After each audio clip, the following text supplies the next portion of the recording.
Assalamualaikum warahmatullahi wabarakatuh. Waalaikumsalam. Bismillahirrahmanirrahim. Rabbi shrah li sadri wa yassir li amri wa lisani yaqul qawli. Bismillah. Bapak Ibu sekalian, sudah cukup malam, moga-moga tidak ngantuk karena materinya semakin panas gitu ya. Apalagi Prof. Effendi sudah memulai yang saya pikir ini satu warna, tetapi ternyata ada sedikit wacana diskurs dan itu nggak apa-apa karena sebagai akademisi dan orang-orang yang berakal itu membangun kewarasan kita. Karena Republik ini sedang dilanda hilangnya kewarasan. Jadi mari kita berdoa agar kewarasan segera dimenangkan. Karena TWK itu salah satu bentuk ketidakwarasan bagaimana orang-orang yang selama ini berjuang gitu kan. Bukan Novel dan kawan-kawan, tapi Novel dan orang-orang yang sekelas Novel. Ada 9 kasatgas di sana, penyelidikan, ada 1 eselon 1, deputi 1 orang, direktur kayak saya ada 3 orang, kemudian eselon 3 itu kapak dan segala macam itu ada 5 orang, kemudian banyak sekali, dan di antara mereka adalah ada yang klaster yang menangani kasus etiknya Ketua KPK Firly Bahuri, ada yang klaster juga yang wadah pegawai, dan ada beberapa klaster yang akan sampaikan belakangan. Tetapi ini menarik Pak. Terakhir kita dijelaskan oleh Pak Dr. Rahmat tadi, Ismail, bahwa ini tidak layaknya tes-tes psikologi sebelumnya. Saya calon pimpinan 2 kali Pak. 2014, 2019 saya masuk 19 besar dan saya lolos semuanya. Ada tes wawasan kebangsaan, soalnya sama. Saya lolos dan kali ini tidak lolos. Kemudian tes wawasan kebangsaan yang diminta sebenarnya agak diskriminatif. Karena untuk menjadi calon presiden, calon DPR, DPRD, menjadi calon bupati dan gubernur, mereka hanya cukup 1 lembar tanda tangan setia pada Pancasila UUD 45 di atas meterai, selesai. Tapi bagi pegawai KPK, apapun jabatannya ini, walaupun administrasi dilakukan litsus, dan kita sudah data, pegawai-pegawai ternyata juga semacam didatangi, semacam pencari data atau intel ke rumah-rumah mereka, bahkan rumah saya yang di kampung yang dekat gunung pun mereka datangi juga. Dan ada yang menarik, dalam tes dilakukan di tahap kedua wawancara, dari 30 ruangan wawancara, itu hanya ruangan-ruangan tertentu ternyata yang nggak lolos. Saya berada di ruang nomor 2, Novel Baswedan nomor 2, kemudian Pak Sujanarko nomor 2. Semua peserta ruang nomor 2 tidak lulus. Artinya ini kemungkinan besar ditarget. Jadi kalau kita bicara imparsialitas dan keadilan dalam tes, rasa-rasanya jauh. Apalagi pertanyaannya, kok sepertinya orang Islam ditanya doa kunut, berani keluar jilbab. Mestinya yang lain ditanya juga dong, yang Nasrani, kamu mau lepas jilbab tidak? Karena prinsip dari pertanyaan mestinya sama. Nah, Bapak Ibu sekalian, banyak hal kontroversial dalam proses, tetapi saya akan membawa ke ranah yang lebih besar dari TWK itu sendiri. Karena TWK adalah permainan terakhir, the end game, bagian terakhir dari pelemahan dari KPK. Saya akan mulai presentasi saya. Saya baru 16 tahun di KPK, 9 tahun menjadi direktur, Pak. Kemudian saya direktur gratifikasi 6 tahun, direktur pendidikan selama 3 tahun, dan sekarang direktur sosialisasi dan kampanye yang dinonjobkan. Ini surat nonjob SK 652 tahun 2021, diterbitkan 7 Mei, dan diktum kedua ini adalah mengejutkan. Dan ini oleh Ombudsman dikatakan tidak patut ketua mengeluarkan SK 652. Bagaimana orang baru tes, tidak ada aturan kalau nggak lulus itu kemudian ada peraturannya, nggak ada peraturan itu, konsekuensinya. Bahkan Ketua KPK dalam sosialisasi menyampaikan tidak usah belajar, nggak usah takut gitu kan. Jangan takut tidak lulus. Jadi janji ketika mensosialisasikan dengan aplikasinya sudah berbeda. Dan tanggal 25-26 adalah proses penyelundupan pasal tentang tes wawasan kebangsaan di mana sebelumnya tidak ada. Dan yang paling mengejutkan 26 Januari di tahapan akhir sebelum 27 Januari ditandatangani dan diundangkan. Ini menarik nih. Peraturan ditandatangani dan diundangkan dari yang sama itu jarang-jarang terjadi. Dan bagaimana suatu peraturan harus menghadirkan 5 pimpinan lembaga, Menpan RB, Kumham, Ketua LAN, Ketua BKM, dan Ketua KPK. Kemudian menurut Ombudsman bahwa mereka datang, tetapi kesepakatannya ditandatangani oleh eselon 2 yang tidak datang. Ini bagian dari maladministrasi. Kemudian kesepakatan tersebut diprotes Pak, karena kok ada tes gitu kan. Karena mestinya ini asesmen Pak Ismail, bukan seleksi. Asesmen itu BKN sebenarnya tidak punya kompetensi kalau dilihat dari kewenangan, dan itu sejalan dengan temuan oleh Ombudsman. Jadi menurut saya, jadi asal mulanya ya pimpinan tidak mau melindungi anak buahnya, justru diserahkan kepada lembaga lain, bahkan yang menyakitkan kembali Pak, kita dibilang 51 orang plus 6 orang sekarang Pak, karena 6 orang tidak mau dibina, 57 orang dikatakan tidak bisa dibina gitu kan. Saya mengutip pendapat dari anggota DPR Asrul Sani bahwa mestinya tidak seperti itu. Pembuat undang-undang termasuk Asrul Sani, the original intent dari revisi undang-undang KPK itu pegawai dikonversikan. Kalau ada 100 semua. Kalau ternyata ada gap misalkan dalam kompetensi, dalam asesmen, ya kemudian dilakukan orientasi atau pembinaan. Tetapi kemudian ini kayak mengalahkan Tuhan gitu kan. Orang kok nggak bisa dibina. Wong ex napi saja koruptor itu dikatakan oleh ketua KPK kan jadi penyuluh, bahkan disebut penyintas. Bahkan kemudian seorang teroris pun bisa dibina juga. 57 orang yang sudah terbukti memberantas korupsi, dilihat dari performa dan masa lalunya, tiba-tiba dibilang tidak bisa dibina. Ini menyakitkan sekali. Bahkan satu orang di antara 57 itu tinggal seminggu lagi pensiun, bayangkan. Kalau alasannya karena pensiun nggak lulus nggak apa-apa, tetapi alasannya adalah tidak memiliki wawasan kebangsaan. Ini adalah menyakitkan dan menghinakan kita semua. Padahal saya itu adalah pengajar tes wawasan kebangsaan di banyak tempat, bahkan di Lemhanas, Sesko Adi, Sesbim Polri, bahkan saya mengajar di Intelstrat BIN juga. Bahkan di Desember 2020 saya dapat penghargaan dari LAN sebagai peserta Sesbim terbaik di angkatan 17. Tetapi saya akan lewatkan. Temuan Ombudsman sudah disampaikan oleh Ketua Ombudsman, dan saya sangat mengapresiasi Ombudsman Republik Indonesia yang progresif. Di antara keputusasaan kita dan pupusnya harapan dalam pemberantasan korupsi dan demokrasi, ternyata Ombudsman Republik Indonesia menumbuhkan itu. Terima kasih mewakili suara-suara mayoritas rakyat Indonesia, Pak. Jadi saya punya Twitter yang followernya 25.000 lebih Pak, dan kebanyakan mendukung apa yang dilakukan oleh Ombudsman Republik Indonesia. Prof. Sofyan Effendi tadi membuat pernyataan kontroversial, sehingga saya ketika menunggu mencoba mengumpulkan bahan-bahan, apakah memang berwenang? Apakah ini bukan pelayanan publik? Menurut saya kita lihat dulu, Ombudsman itu berfungsi mengawasi penyelenggaraan pelayanan publik, benar, yang diselenggarakan oleh PN, penyelenggara negara, baik di pemerintahan pusat maupun daerah, termasuk BUMN, BUMD, dan segala macam. Kemudian tujuannya adalah meningkatkan mutu pelayanan negara di segala bidang, agar setiap warga negara dan penduduk memperoleh keadilan, rasa aman, dan kesejahteraan yang semakin baik. C ini relevan, gitu kan. Kemudian fokus dari Ombudsman adalah maladministrasi, adalah perilaku atau perbuatan melawan hukum, melampaui wewenang, menggunakan wewenang untuk tujuan lain dari yang menjadi tujuan wewenang tersebut, termasuk kelalaian atau pengabaian kewajiban hukum dalam penyelenggaraan pelayanan publik yang dilakukan oleh penyelenggara negara dan pemerintahan yang menimbulkan kerugian material dan atau imaterial bagi masyarakat dan perorang. Nah, sekarang kita lihat Undang-Undang Pelayanan Publik bunyinya seperti apa. Yang dimaksud pelayanan publik tidak yang seperti yang disampaikan oleh Prof. Sofyan Effendi tadi. Pelayanan publik adalah kegiatan atau rangkaian kegiatan dalam rangka pemenuhan kebutuhan pelayanan sesuai dengan peraturan perundang-undangan bagi setiap warga negara dan penduduk atas barang, jasa, dan atau pelayanan administrasi yang disediakan oleh penyelenggara pelayanan publik. Gitu kan. Nah, kita lihat pasal 5 di Undang-Undang Pelayanan Publik tadi. Dari pasal 5 ada 3 ayat, dan menurut saya yang relevan dengan pegawai KPK, TWK ini adalah nomor 2. Yaitu tindakan administratif pemerintahan yang diwajibkan oleh negara dan diatur dalam peraturan perundang-undangan dalam rangka mewujudkan perlindungan pribadi, keluarga, kehormatan, martabat, dan harta benda. Lihat box bawah, pegawai KPK wajib mendapatkan perlindungan pribadi, keluarga, kehormatan, martabat, dan harta benda.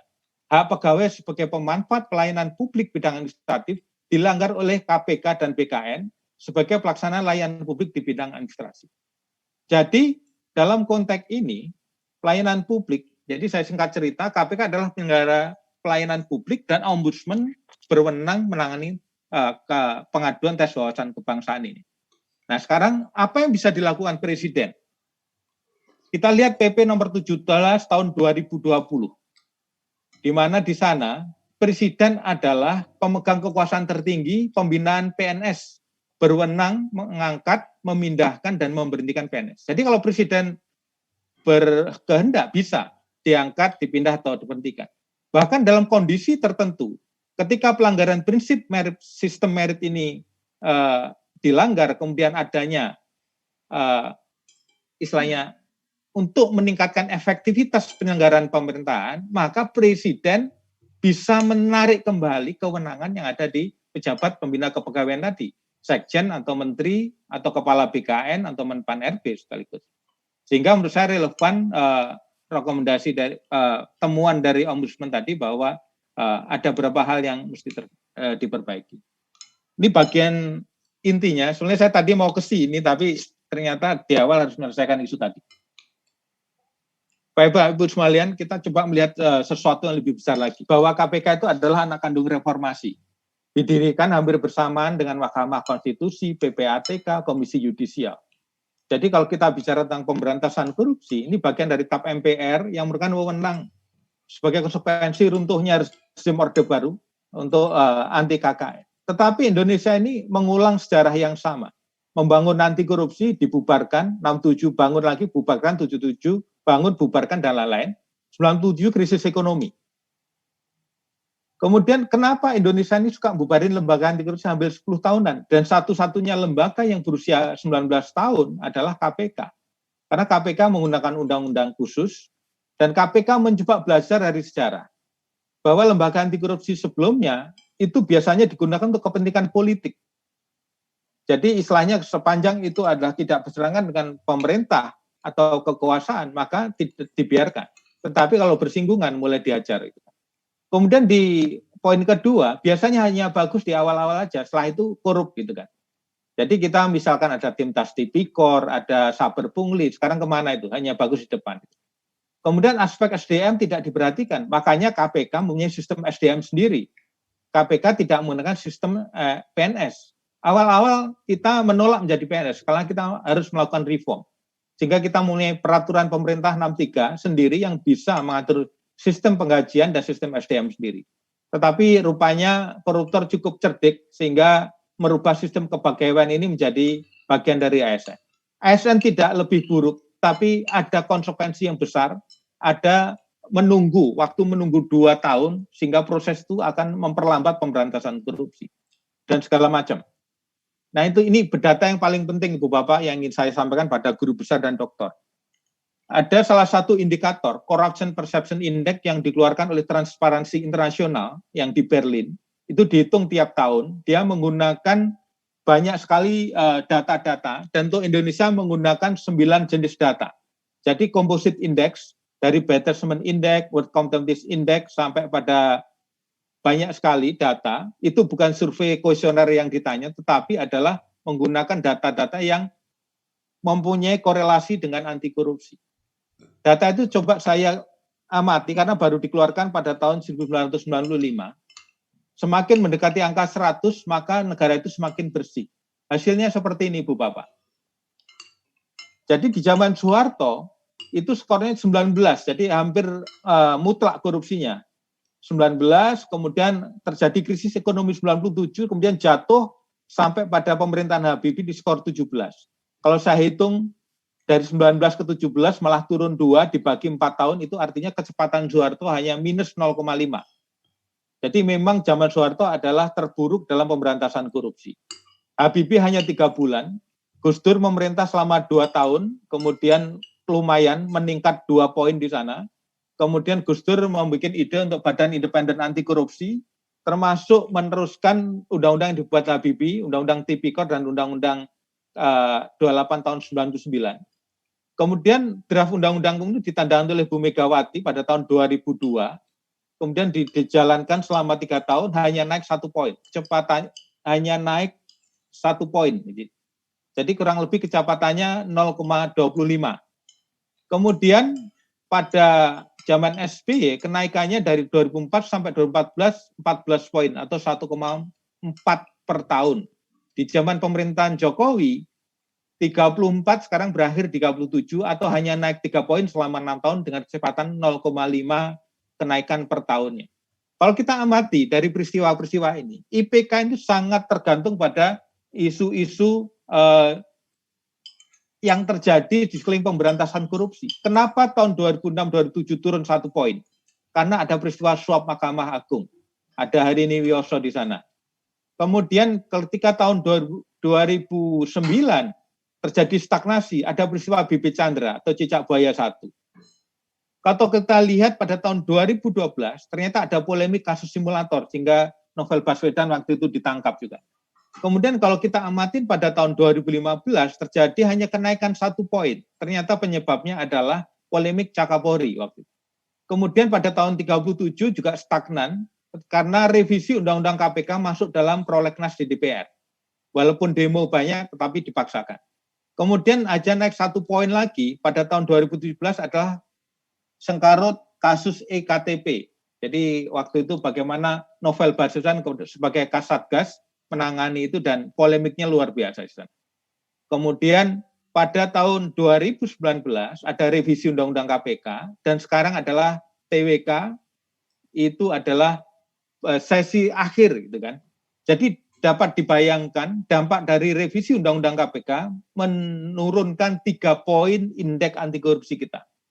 Jadi ini adalah data yang tidak bisa kita sanggah lagi, ada proses penurunan pemberantasan korupsi.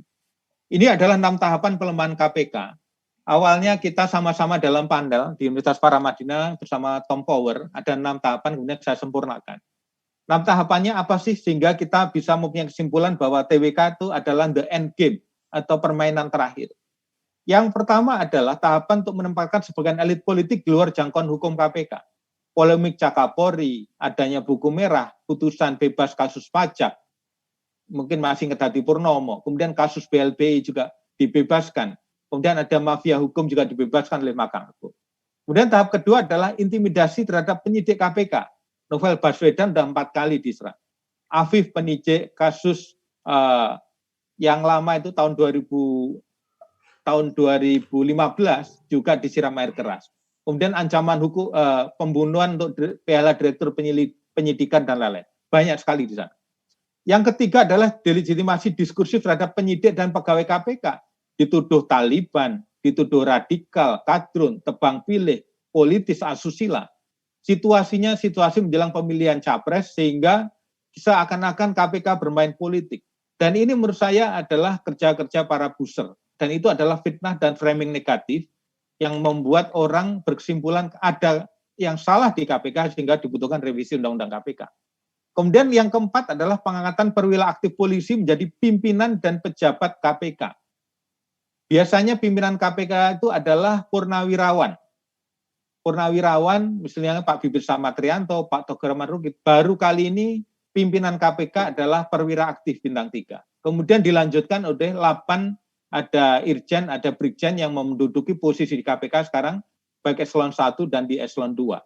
Kemudian tahapan berikutnya adalah revisi Undang-Undang KPK dengan cara merusak sistem di dalamnya, dijadikan ASN, diberikan kewenangan SP3, dan kita lihat bagaimana kasus Tanjung Balai, penyidik KPK sudah mulai memeras orang-orang terkait dengan kasus, kemudian menambah birokrasi, adanya Dewan Pengawas, kemudian penyelenggara negara, DPRD sebagai penyelenggara negara hilang dalam penjelasan undang-undang, revisi undang-undang KPK, kemudian pimpinan KPK bukan penyidik dan jaksa penuntut umum lagi, dan KPK nggak boleh membuka perwakilannya di daerah, dan segala macam. Ada 26 pelemahan di undang-undang baru tadi.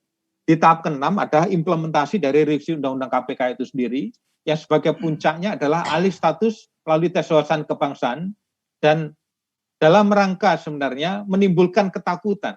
Jadi ketika 57 orang ini akan diberhentikan, maka akan menimbulkan ketakutan bagi 1.200 pegawai yang lain. Dan ini terasa iklim itu tadi. Dan kemudian yang paling berbahaya adalah rusaknya kampanye kita dalam pemberantasan korupsi dan rusaknya nilai-nilai anti korupsi yang sudah kita tanamkan. Bagaimana kampanye berani jujur hebat sekarang berubah menjadi berani jujur pecat. Bagaimana sekarang ketika pimpinan KPK ke daerah, kalau dulu dipuja-puja, sekarang mulai didemo gitu, dan segala macam. Dan tentu ketika sinyal ketakutan ini diberikan kepada pegawai KPK, akan memberikan dampak kepada PNS dan ASN seluruh Indonesia, yang jumlahnya bisa jadi sekitar 6 jutaan. Gitu. Bapak sekalian, kenapa sih kok nggak mau direvisi? Karena KPK sudah melakukan perbaikan-perbaikan. Kalau kita bandingkan antar negara, bagaimana grafik di Indonesia itu warna merah itu. Bagaimana kita merangkak dari angka 17 menjadi 37, atau kemarin puncaknya di 40. Kalau kita bandingkan dengan Cina sekalipun, Cina dalam 21 tahun memberantas korupsi hanya sanggup naik sebanyak 8 poin saja. Malaysia memberantas korupsi selama 20 tahun nggak naik, dari 51 tetap 51. Tetapi kemudian dengan adanya KPK, Undang-Undang Tipikor, dan peran serta semua pihak, terjadi kenaikan dan ini terbaik di dunia. Makanya kita tidak ingin bahwa Undang-Undang KPK itu direvisi, karena kita sudah benar sebenarnya. Walaupun memang kepuasan itu masih perlu diperbaiki, karena memang KPK masih kecil. Jadi Bu Bapak kalau memang berminat dengan tahapan pelemahan ini, ada penjelasan saya cukup detail. Saya punya Twitter di sana, ada penjelasan dari tiap tahapan di sana. Jadi bagaimana ada orang above the law di Republik ini, bagaimana teror dilakukan, bagaimana diskursif, istilahnya framing negatif terhadap KPK dilakukan. Ini tulisan saya tentang politik pemberantasan KPK. Bagaimana demo menolak revisi Undang-Undang KPK, ratusan ribu orang tetap dipaksakan, bahkan 5 orang meninggal. Trisakti yang meninggal tuh nggak nyampe 5 orang, tetapi ini 5 orang meninggal juga nggak berkutik juga. Omnibus Law juga besar juga. Bahkan kemudian di tengah keputusasaan, pimpinan menyerahkan mandat pada presiden malam itu. Ketika beberapa masukan-masukan kepada pihak-pihak termasuk DPR, mereka tidak mengindahkan apa yang kita lakukan. Bapak sekalian, ini adalah bagian terakhir dari pertahanan kita. Semoga TWK ini bisa kita menangkan. Dan terima kasih Ombudsman Republik Indonesia memberikan harapan lagi. Jadi kalau Pak Abdullah tadi bilang ada temuan-temuan dan bagian dari tim ahli dalam penanganan pengawasan internal, memang benar adanya. Dan ketika itu tetap diberikan masukan pada DPR, tetap terpilih secara mutlak itu, penuh semua suara. Dan presiden pun menolak, pegawai pun juga menolak, bukan presiden, mohon maaf. Dan ini pejabat tinggi yang di dalam sekarang, bagaimana yang tidak terkait penindakan pun sekarang juga dipegang oleh kepolisian. Kemudian ini peristiwa-peristiwa, nah ini bagian terakhir yang presentasi yang ingin saya sampaikan, bahwa pasca revisi terjadi penurunan yang drastis di OTT KPK. Yang awalnya 30-21 ternyata tinggal 7 dan 2.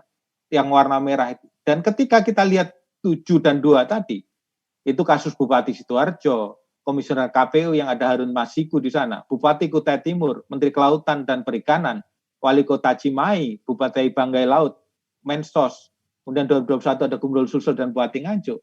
Bapak Ibu semuanya, bahwa yang melakukan OTT itu adalah yang 75 orang yang tidak lulus wawasan kebangsaan.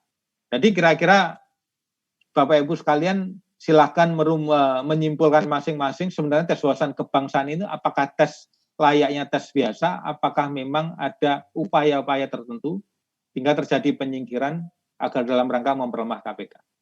Terima kasih Ibu Bapak, dan saya pikir 11 hal ini kalau gagal kita perbaiki, maka kita bakal gagal memberantas korupsi.